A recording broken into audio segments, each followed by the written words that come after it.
కుంభమేళాలో ఆ మోనాలీసా అసలు అమ్మాయి ఎవరో ఏంటో ప్రపంచానికే తెలియదు.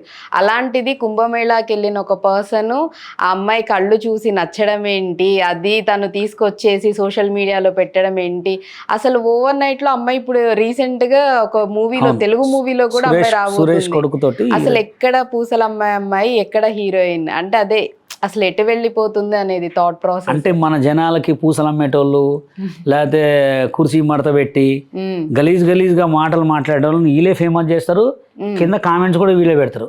మన వాళ్ళంతా లవ్ యూ బచ్చనే, ఈ జనాలంతా లవ్ యూ బచ్చి జనాలే. ఎట్లా అంటే 24 గంటలు ఎక్కలేని నవ్వులు నవ్వుకోవాలా ఏంటి.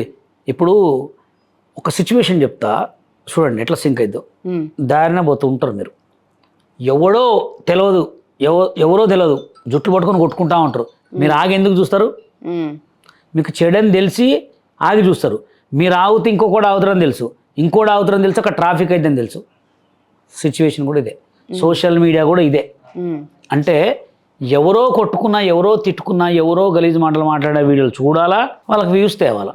ఈ మధ్య బ్లైండ్ వాళ్ళ కళ్ళు అవపడు పాపం, మంచి మంచి పాటలు పాడుతుంటారు, అక్కడ ఎవరైనా ఆగుతారా? ఎందుకు ఆగారు?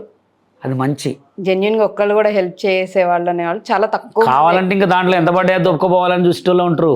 అవి చూడరు, ఈ కొట్టుకోండి అదే ప్లేస్లో మళ్ళీ వాళ్ళని చూస్తారు కానీ వీళ్ళు చూడరు. మంచికి చెడుకు తేడా అదే.